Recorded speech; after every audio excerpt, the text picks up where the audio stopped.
De nos jours, l'un de nos plus proches cousins vit encore dans la jungle de Bornéo.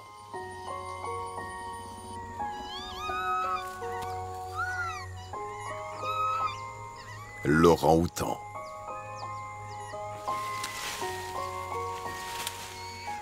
Son nom signifie « homme de la forêt ». Et il n'est pas bien difficile de comprendre pourquoi.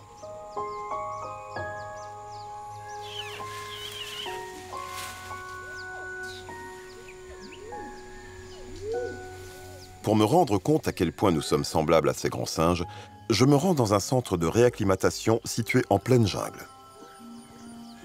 Je viens y faire la connaissance d'Octo, un jeune orang-outan bien curieux.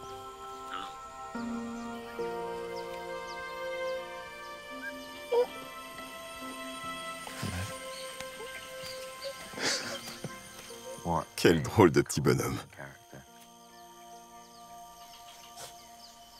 Au début, Octo se montre assez méfiant.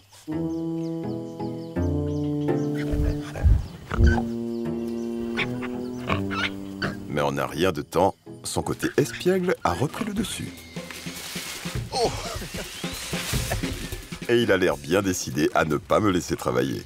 Bon, décidément, je crois que je ne vais pas y arriver. D'autres curieux ne tardent pas à se manifester depuis les tribunes. Pour les humains, avoir des pouces est une chose qui va de soi, mais...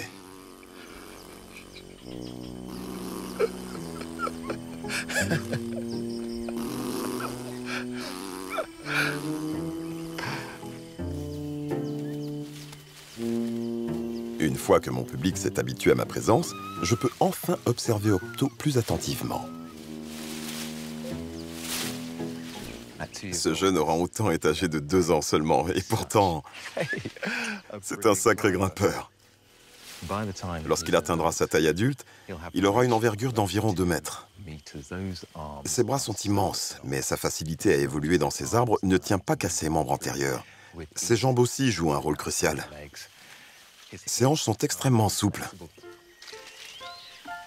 On peut s'en rendre compte à la manière dont il utilise son bassin. On a parfois l'impression qu'il fait carrément le grand écart entre 2 branches.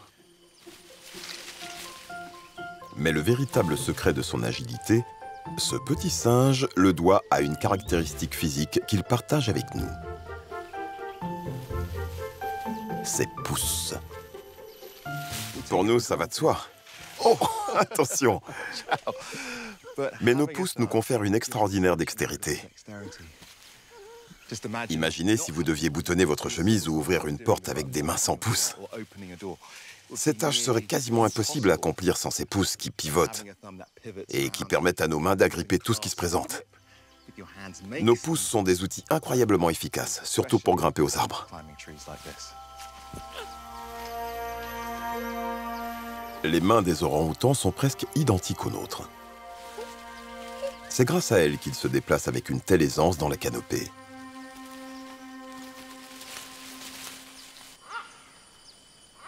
Mais la plus grande similarité qui existe entre les orang-outans et nous ne tient pas à notre apparence, mais à la manière d'élever notre progéniture.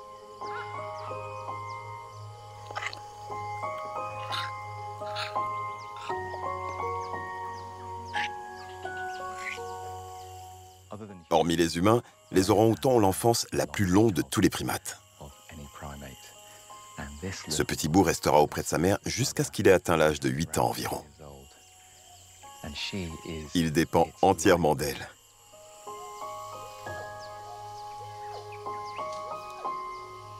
La force des liens qui unissent une mère orang-outan et son petit serait sans équivalent dans le règne animal.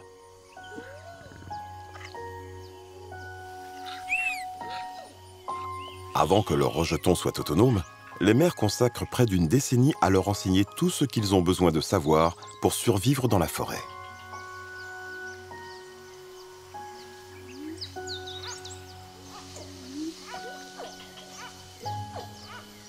Mais comme chez les humains, les bébés orang-outans grandissent de façon spectaculaire.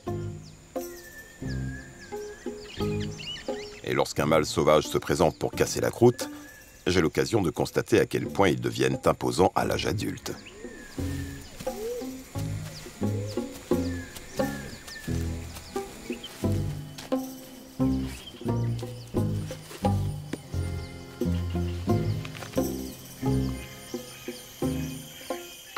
Ça alors, on peut dire qu'il est impressionnant.